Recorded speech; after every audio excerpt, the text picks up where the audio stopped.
چیز کو بناتا ہے نا، بنانے والے کے لیے بنائی ہوئی چیز کی کوئی حیثیت نہیں ہوتی. یہ ترخان ہوتے ہیں، یہ لکڑی سے کوئی چیز بناتے ہیں، اگر چیز ٹوٹ گئی اس کو اٹھا کے پھینک کے دوبارہ دوسری لکڑی استعمال کر کے وہ چیز بنا لیتے ہیں. مٹی کے برتن والے ہوتے ہیں، برتن خراب ہو جائے برتن توڑ کے دوبارہ اس کو مٹی میں شامل کر دیتے ہیں. سونار بھی ایسے کرتے ہیں، لوہار بھی ایسے کرتے ہیں، اور جتنے بھی اس دنیا کے چیزیں بنانے والے ہیں وہ ایسے کرتے ہیں. لیکن یہ سب بنانے والے یہ خالق نہیں. خالق کی جو اصطلاح ہے وہ صرف ہم خدا کے لیے استعمال کر سکتے، انسان کے لیے نہیں کر سکتے. خالق صرف خدا ہے، اور خالق کو اپنی مخلوق سے بہت پیار ہے. ہم سوچتے ہیں کہ جیسے یہ ترخان لکڑہارے یہ باقی ایسے کرتے ہیں نا، خدا بھی شاید ایسے ہی. ہم 7-7.5 ارب لوگوں میں سے ایک ہیں، تو خدا کو ہماری کیا فکر ہو؟ خدا کو کیا پتا کہ میں یہاں پر ہوں اس چھوٹی سی جگہ پر؟ خدا کو کیا پتا میں کروڑوں لوگوں کے بہت بڑے شہر میں ہوں، ایک انسان. ہم تو کبھی اپنی زندگی میں ایسے سوچتے ہیں، جب پریشانیاں دکھ تکلیفیں آتی ہیں ہم خدا سے پوچھتے ہیں، خدا کو شاید پتہ ہی نہیں کہ میں اس دنیا میں ہوں. لیکن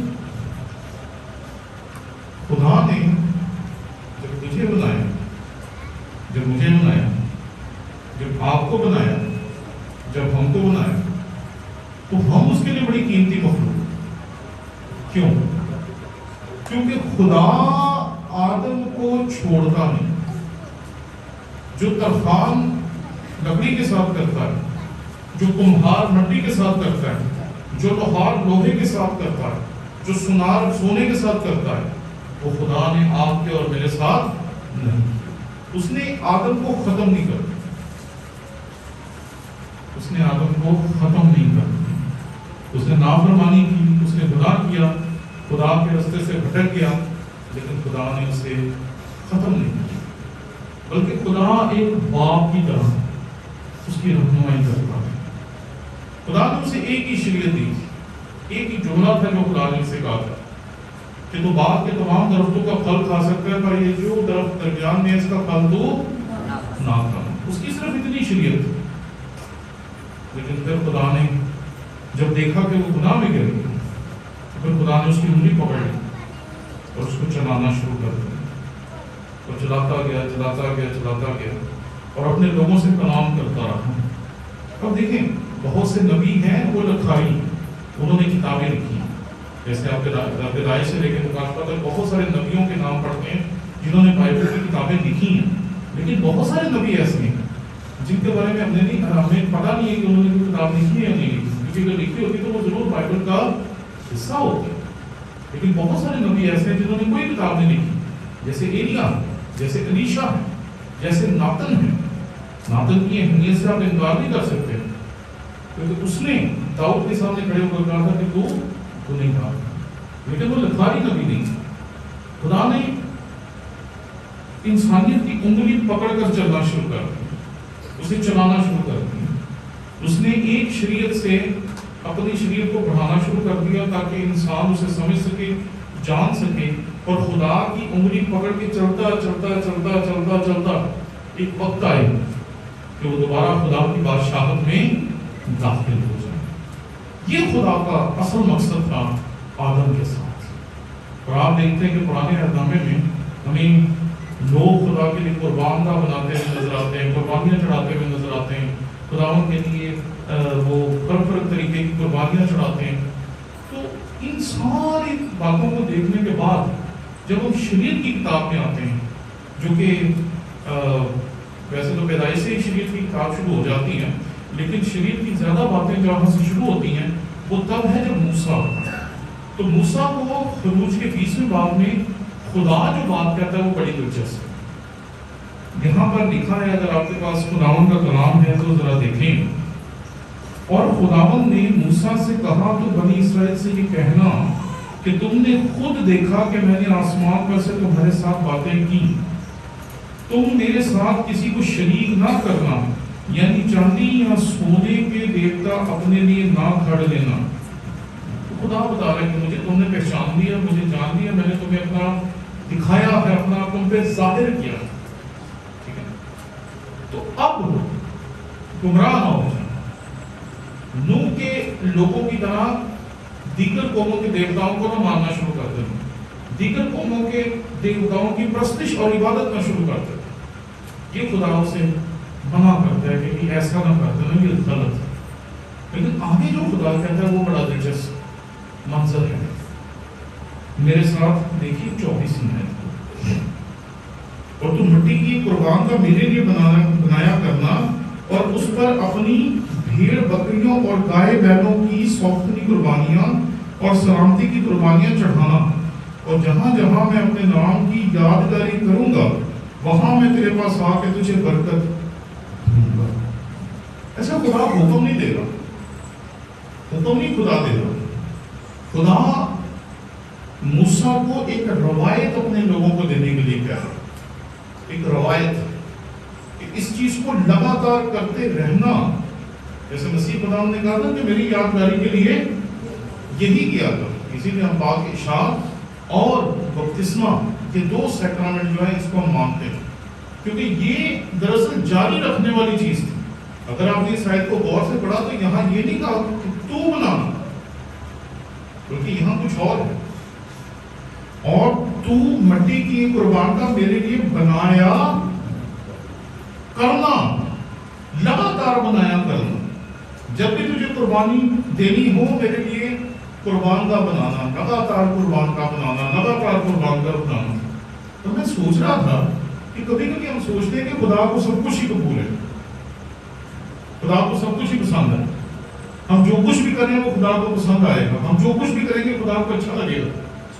لیکن اگر آپ اس آیت کو دیکھیں گے تو آپ کو پتہ چلے گا کہ خدا کو کیا پسند ہے وہ خود ہمیں بتا رہا ہے۔ وہ یہ نہیں کہہ رہا کہ تم جو کچھ کرو گے مجھے پسند ہے، وہ یہ کہہ رہا ہے کہ تمہیں ایسا کرنا۔ اور میں نے اس آیت کو دیکھا تو میں بڑا حیران ہو گیا، یہاں لکھا ہے اور تم مٹی کی قربان کا میرے لیے بنایا کرنا، اور آگے پھر 25ویں آیت، اور اگر تم میرے لیے پتھر کی قربان کا بنائے تو تراشے ہوئے پتھر سے نہ بنانا، کیونکہ اگر تو اس پر اپنے اوزار لگائے تو اسے ناپاک کرے گا۔ خدا کہہ رہے ہیں کہ اپنی مرضی سے کچھ نہیں کرنا، اپنی مرضی سے کچھ نہیں کرنا، جو کچھ کرنا ویسے کرنا جیسے میں کہہ رہا ہوں۔ کیا عبادت بھی لوگوں کے انداز میں ہونی چاہیے، لوگوں کے طریقے کار سے ہونی چاہیے، لوگوں کو خوش کرنے کے لیے ہونی چاہیے؟ آپ کو کہتا ہے جی دعا کریں، زمین پہ لیٹ کے دعا کریں، اور 200 پادری زمین کے لمحہ بہ گئے، کیوں؟ آپ کس کو خوش کر رہے ہیں؟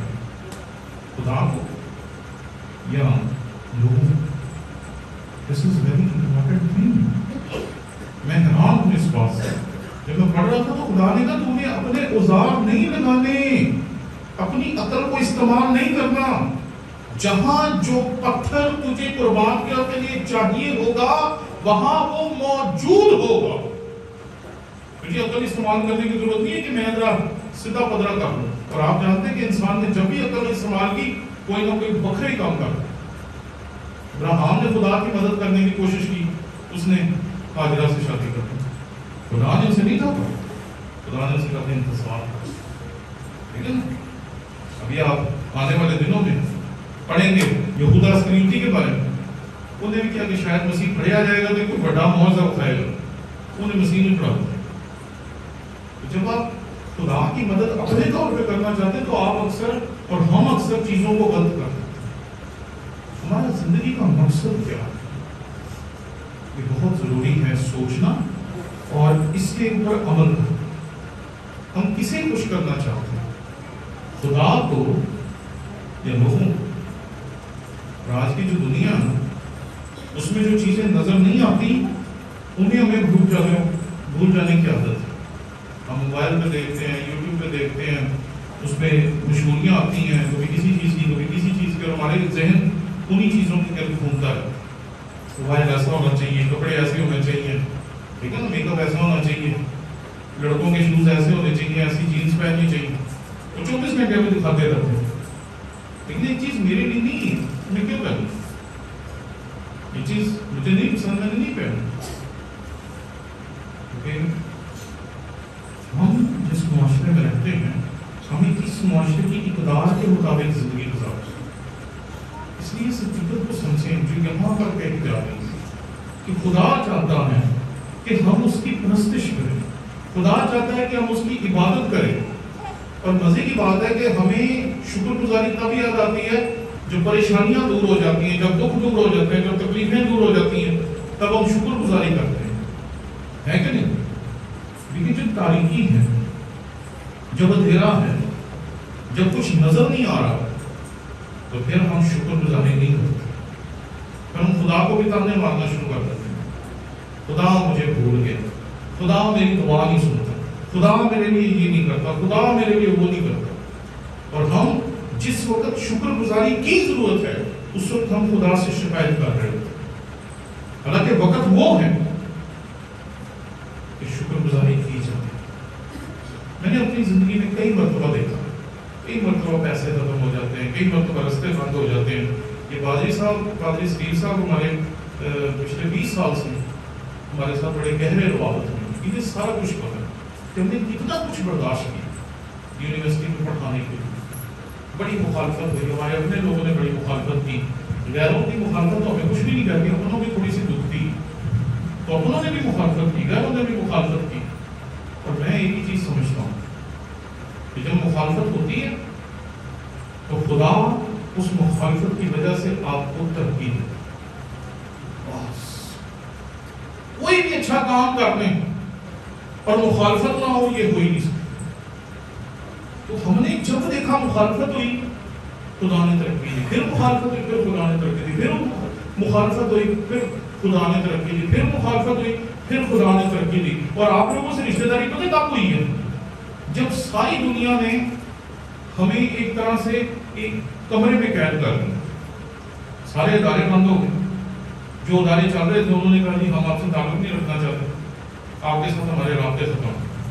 تو میں اکیلا بیٹھا ہوا تھا اپنے کمرے میں. تو میں نے سوچا اب کیا کریں. تو تب خدا کے روح نے مجھے بتایا کہ اس سے کوئی اور کام بھی لیا جا سکتا ہے. تو میں نے کہا ٹھیک ہے ہم تیار ہیں, تو خوش ہو. بندے نہیں, بندوں نے تو ہمیں ایک طرح سے اپنے سے ڈسکنیکٹ کر کے کمرے میں بند کر دیا. اوپر سے کورونا شروع ہو گیا تو کچھ ہمارے پاس تھا ہی نہیں کرنے کے. اور تب خدا کے ہاتھ نے ہمیں سمجھا, خدا کے کبھی ہاتھ نے. اور پھر ہم نے وہاں بیٹھ کر آپ لوگوں سے رشتے داری بنائی. پوری دنیا میں ہمارے رشتے دار بنے. 20 سال کی منسٹری نے ہم 1000 پادریوں کو پڑھا سکتے.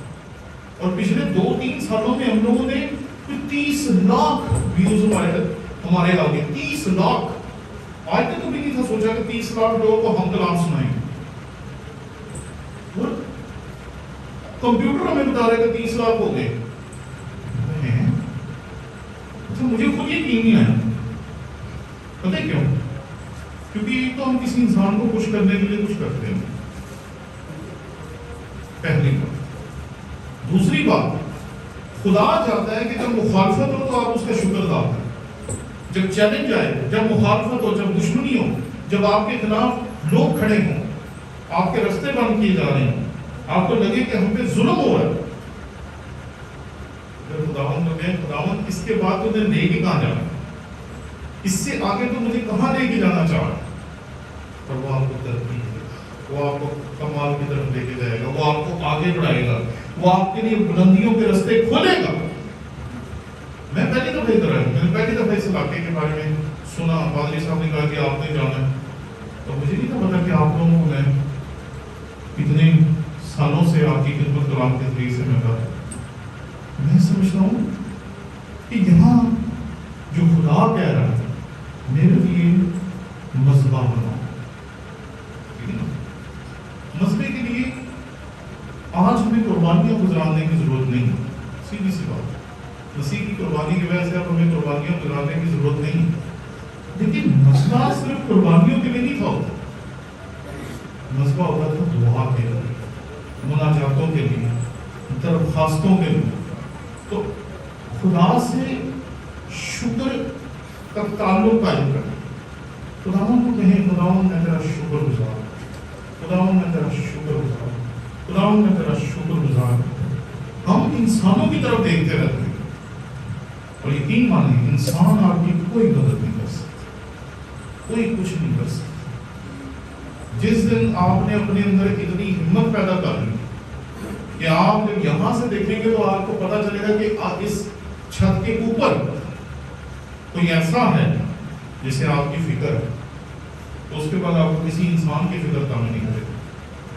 وہ دروازے کھولے گا، وہ رستے کھولے گا، وہ نئے نئے رستے کھولے گا، نئی نئی برکات آپ کو دے گا۔ اور میں نے اپنی زندگی میں یہ بڑے گہرے طور پر محسوس کیا، کیونکہ خدا چاہتا ہے کہ آپ شکر گزار کریں، خدا چاہتا ہے کہ آپ اس کے ساتھ ذاتی تعلق قائم کریں، آپ اس کے ساتھ گہرا رشتہ رکھیں، اس کے ساتھ دعا کا تعلق قائم کریں۔